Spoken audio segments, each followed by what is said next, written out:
Hey, what's up guys? Been wanting to do this test for a while. So what I've got here is a scale and I have several knives. Now what I'm going to be doing is cutting through this double wall cardboard. This is a little bit thicker than the usual single wall cardboard that you usually get when you maybe order something from Amazon. This is what an Amazon box would be like, just single wall. This is double wall. I have to cut this stuff at work every day, so go ahead and demonstrate.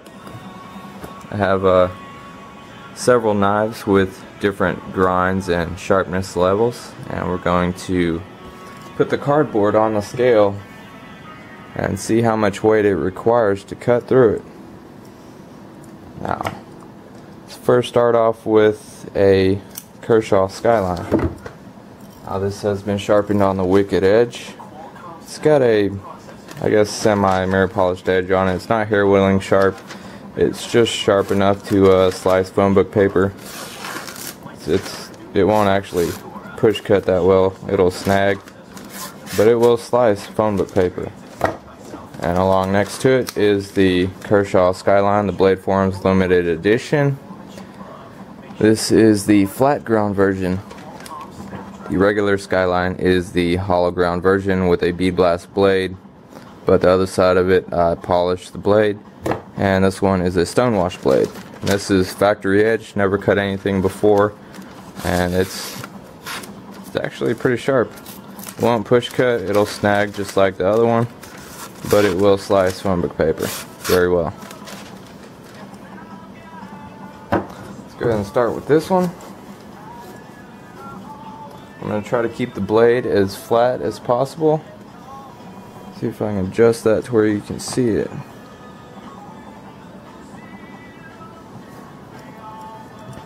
Try to keep the blade flat. I'm going to press straight down.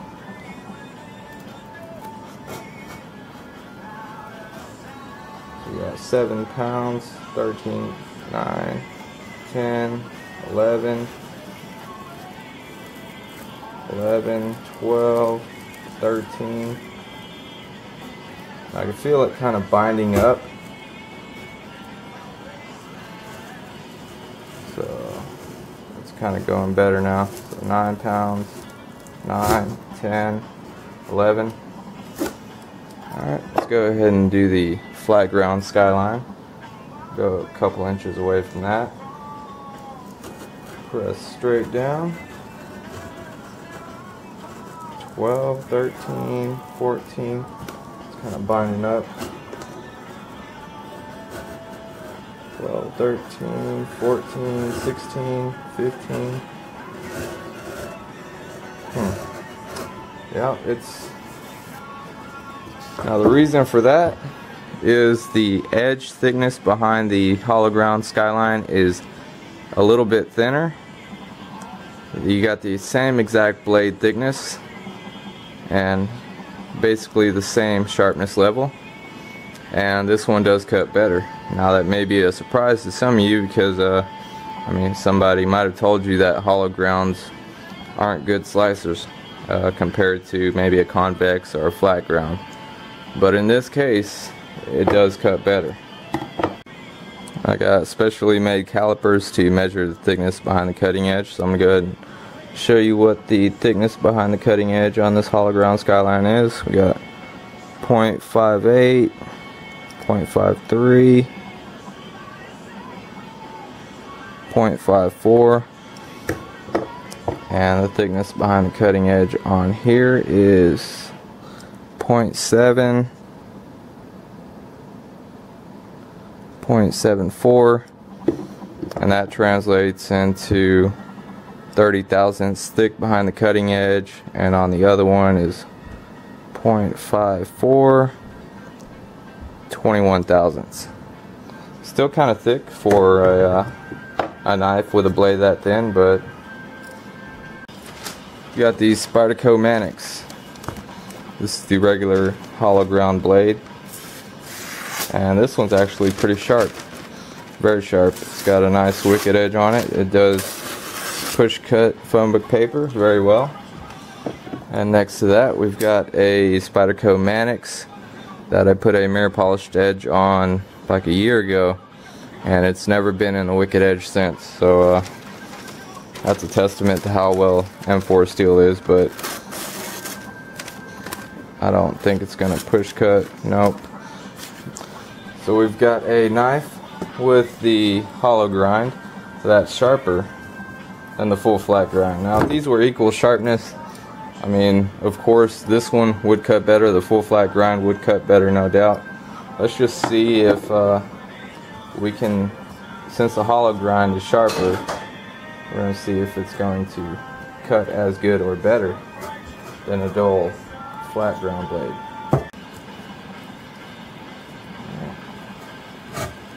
Got 12, 13, 14, 15, 14. Alright. Let's use the duller full flat grind Manix.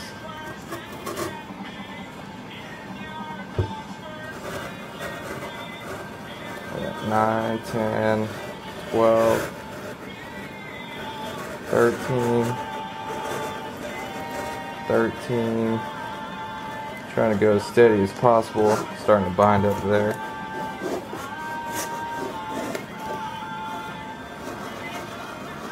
12, 13. Well, looks like it did cut a little bit better. Now imagine if this had a much sharper edge on it, it would be much better. And now this is an S90V Manix with a, see how sharp this one is.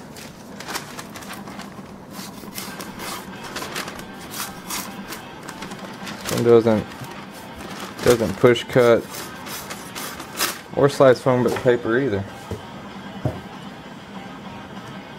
Just see if we can get the same amount. 14, 15, 16. That's binding up.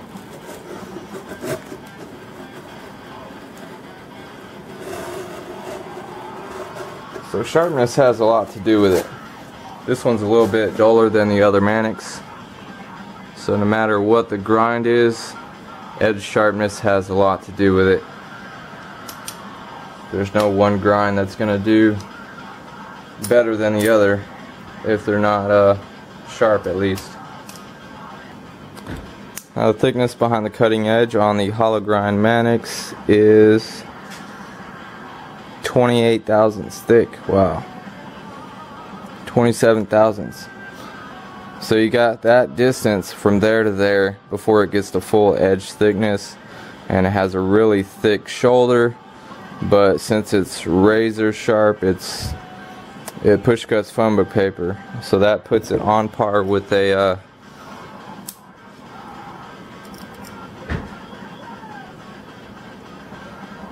this one's 20 thousandths thick behind the cutting edge. 24. Now the further you go back, the thinner the edge is going to be. 22.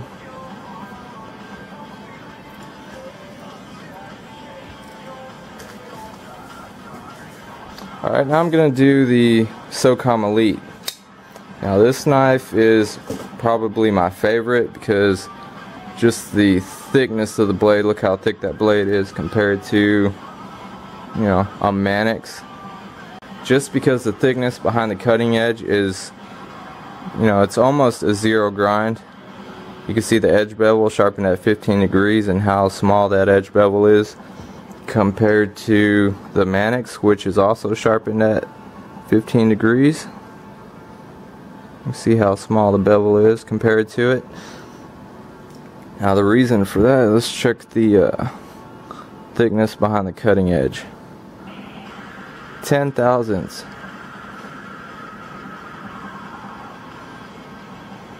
11 thousandths behind the cutting edge on the Socom Elite.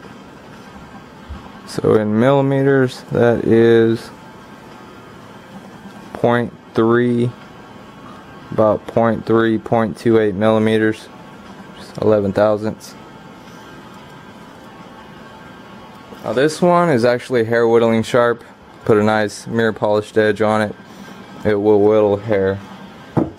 Now let's see how well it does to the cardboard.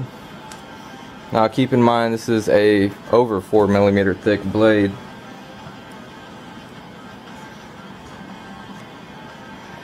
.1735 thick, which is 4.34mm thick. Now compare that to the Manix, which is 3mm. Not quite twice as thick, but still.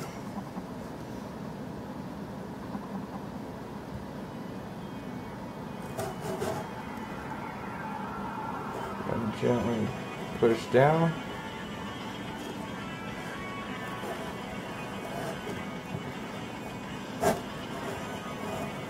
$12, $13, $11, $12, $14, $15, $14, $13. So you'd think that because the blade is much thicker that it wouldn't cut as well as the Manix, but since the edge geometry is almost perfect on here, it does just as well even with the thicker blade.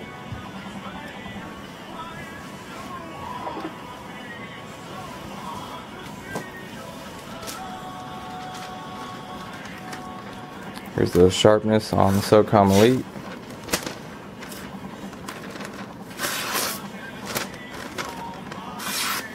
Push cuts phone book paper very cleanly. Now I'm going to try the Shirogorov 95 with S90V. Now this one has the factory edge on it. The reason I took this one out is because the edge geometry is almost the same of the Socom Elite. Got a nice flat grind, and the edge thickness is almost the same. See, the blade thickness on the Shirogorov is 4mm, just slightly thinner than the Socom Elite. Let's test sharpness. Won't push cut phone book paper, but it will slice it. Alright, let's see what this one will do.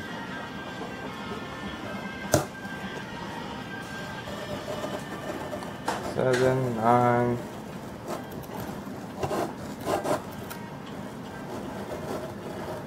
16, 17, 19, 15, 17. So it's on the higher end of the spectrum.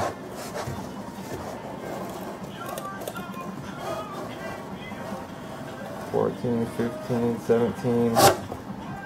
Alright. So it required more force on the Shirogorov than the Socom Elite. Even though the blade is thinner, it's actually a full flat grind. The Socom Elite, it goes from there to full thickness in a shorter distance, which creates more friction. Now, if this had the same level of sharpness as the Socom Elite, I would assume that this one would cut better. Just out of curiosity, I'm going to try what I'm guessing is the worst cutter I have, which is a 3.5-inch Spanto. This has the factory edge on it, and I'm curious to see just how well it stacks up to these other knives. Let's go ahead and try this. Is it really that bad of a cutter?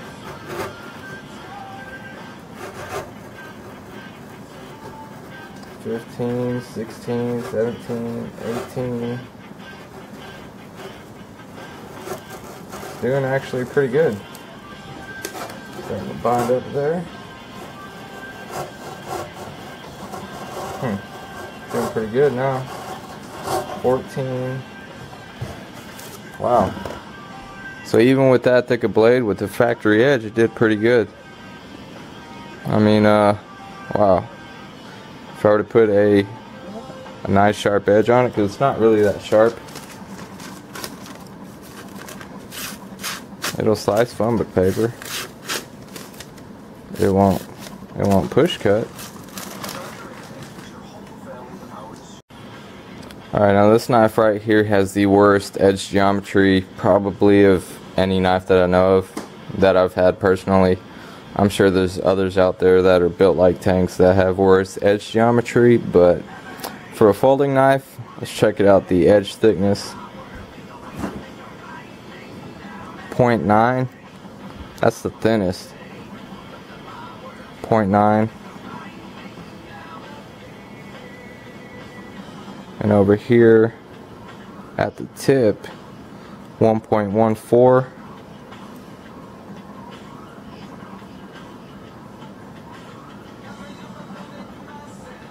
So 0.9 millimeters is 36 thousandths thick. Alright, let's do one more test. Now with this one, I'm going to take the Socom Elite and the 3.5 inch, since they have the exact same blade thickness and the edge geometries are completely opposite of each other.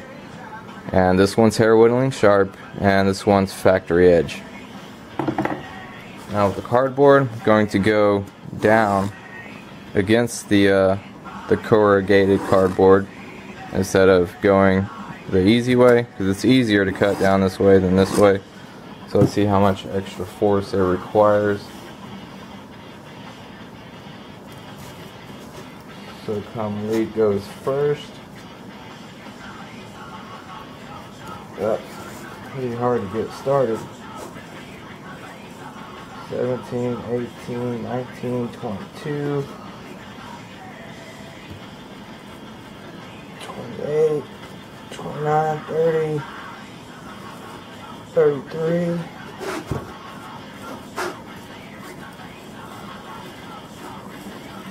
34.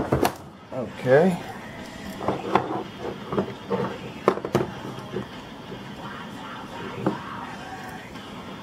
Requires quite a bit of force to get to that.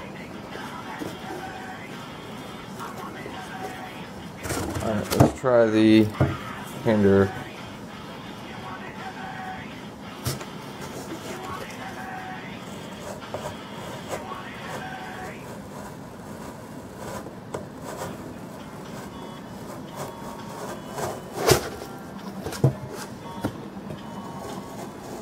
That's odd. It's not even taking as much force as the Socom Elite. That doesn't make any sense at all. Gotta try another spot.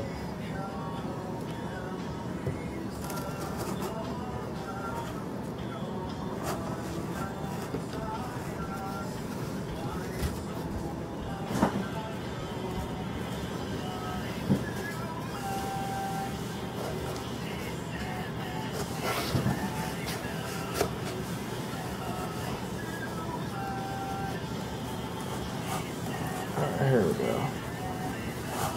24, 25, 26, 25.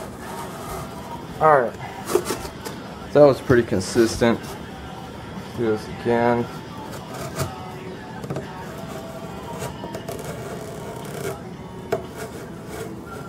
$28, $29, $30,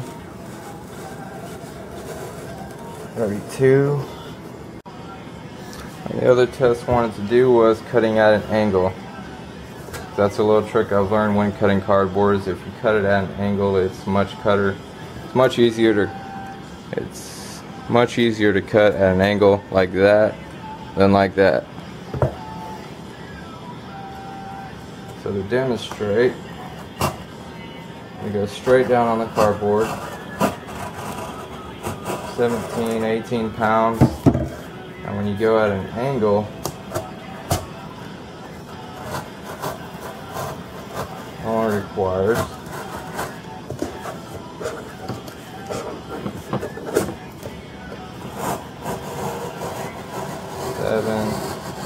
6-7 pounds of force. I'm going to try it at an angle on this one, which is much thinner on the cutting edge. 4 or 5 pounds. It's actually a little more consistent. I might try that. Let's go ahead and do the Hinderer and Socom Elite again this way. See if there's a difference. 5, 6, 7, 7. That's much more consistent. There's no binding.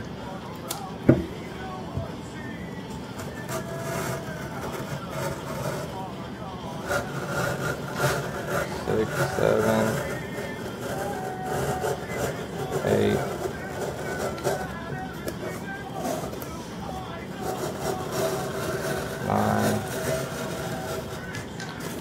So it's not that far behind the Socom Elite, which has the optimum edge geometry. Alright guys, if you guys want to see some more tests like this, I might continue to do it. Doing this mostly for my own experimentation. It's kind of interesting to see. Appreciate you guys watching, and I'll see you guys later.